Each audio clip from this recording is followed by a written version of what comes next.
Então vamos lá. Principalmente quando a gente trabalha com diagramação impressa, né? Sempre vamos cair na situação de trabalhar com colunas, certo? Um exemplo bem típico disso é o jornal, né? Onde a gente tem um certo punhado de texto que é todo distribuído em colunas, né? De uma forma proporcional. Você criar isso manualmente, vamos dizer assim, com certeza você vai sentir uma dificuldade muito grande. E até o porquê de eu estar falando isso é devido a muita gente até perguntar, pô, tudo que o InDesign faz eu consigo fazer em outros softwares como Illustrator, Photoshop, Core e por aí vai. E realmente eu não discordo isso de ninguém, eu até falo, não, realmente, você consegue fazer basicamente tudo, né? Não quase tudo, vamos dizer assim, mas boa parte das atividades que você desenvolve com o InDesign você consegue desenvolver em outros programas. Mas o que acontece é que o InDesign ele traz para a gente uma facilidade em relação a essas atividades, né? Ele é um facilitador.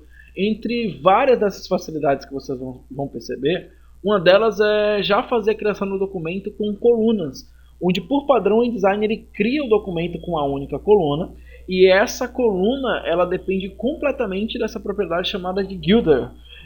O que seria essa propriedade? O que acontece?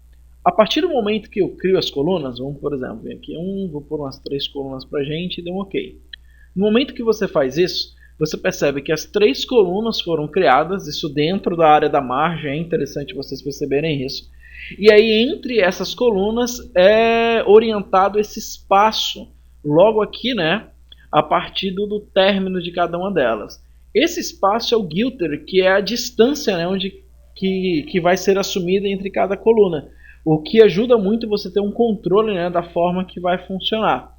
Uma coisa que é interessante também vocês perceberem que essas configurações aqui no menu File, né, se eu vim aqui no menu File, Documents Tab, ele mostra pra gente aqui, né, a questão da largura e altura, mas essas configurações em relação à coluna, elas não são expostas nem editadas após o documento estar criado. Então é legal vocês perceberem, já terem uma noção em relação a isso.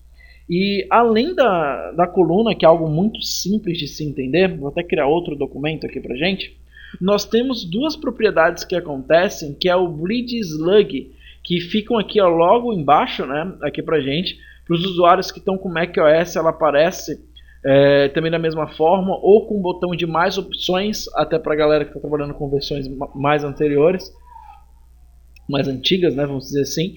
E aí no caso, o Bleed e Slug também são áreas de marcação muito semelhantes à margem. O que acontece? Primeiro eu vou configurar o Bleed e vou explicar pra gente, né?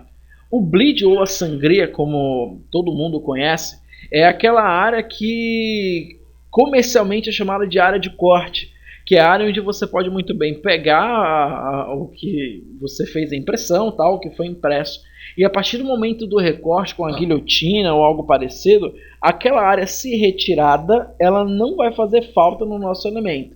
Então se por exemplo eu venho aqui, eu vou pôr uns 10 milímetros de sangria e tal, e você vai perceber por eu estar com essa correntezinha aqui habilitada, ele vai pôr proporcional para todos os lados.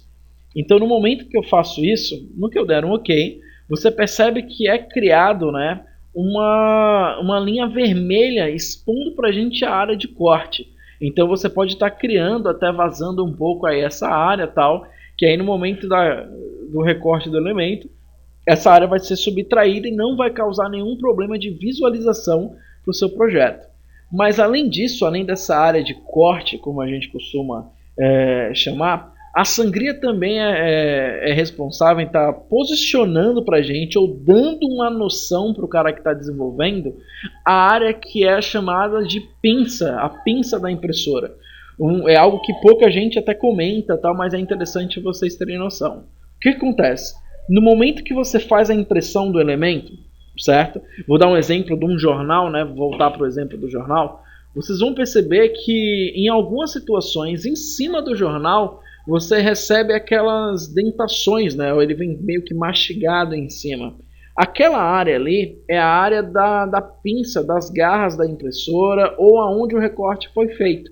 E nessa área ali, que tem mais ou menos uns 3 milímetros, vamos dizer assim, você configura o que seria a sangria também. Porque o cara vai recortar tal, e aquela área, por mais que seja danificada, por exemplo, ela não vai influenciar no nosso elemento, tá? completamente da margem, completamente diferente da margem, tá? Que é uma margem interna, é uma área visual do meu trabalho. Então é legal vocês terem noção em relação a isso.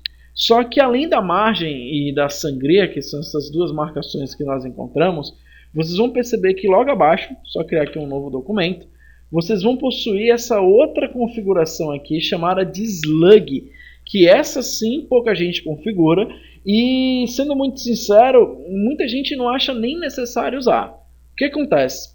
Quando você manda o arquivo para impressão, certo? Você preparou o arquivo, fechou esse documento, gerou um PDF, por exemplo, e enviou. É desenvolvida uma área onde nessa área vão conter informações de cor, informações de tipografia, né, de texto, em relação à marcação também, o posicionamento da página, algo parecido. E todas essas informações também vão estar dispostas lá no papel que vai ser impresso, no documento, melhor dizendo, que vai ser impresso. E aí o slug é uma área que você vai determinar para que essas informações sejam posicionadas. Algo que acontece? Imagina que eu configurei aqui pra gente 3 milímetros de sangria, ok? Você vê que ele colocou aqui pra gente por completo esses 3 milímetros. E habilitando aqui, né, o que seria a corrente para manter proporcional, ó, certo? Então eu cliquei, ele vai manter o mesmo valor para todas as extremidades dessa configuração. Eu vou pôr o dobro do valor que eu pus na sangria. Vou pôr aqui, por exemplo, uns 6 milímetros, tá? Ele já criou essa orientação aí pra gente. Vou até pôr diferente. Vou pôr aqui uns 5, né, para todas, e aqui eu vou pôr 10, para a gente ter uma leitura melhor. E aí vocês vão perceber que no momento que você configura slug e dá um OK, além daquela linha vermelha que nós encontramos no último documento, ó lá que eu expliquei para vocês, vocês vão perceber também que além dela, fica visível, né, outra linha que é essa área azul. Nessa linha azul é onde o momento que o arquivo for fechado, vão ser inseridas aquelas informações adicionais para facilitar a impressão ou posicionamento de uma página em um offset ou algo parecido.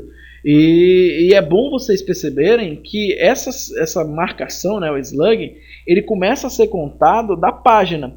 Por isso que vocês aqui, ó, vocês percebem que em área do slug para sangria e da sangria para a página eu tenho a mesma distância, mas no momento que eu configurei, eu coloquei valores dobrados, né? Eu coloquei 5 de sangria, que é esse espaço, e dobrei o slug para que ela tenha a mesma distância ou a mesma área de atuação do que a sangria. Então isso aí já facilita um pouco o entendimento de vocês, ok?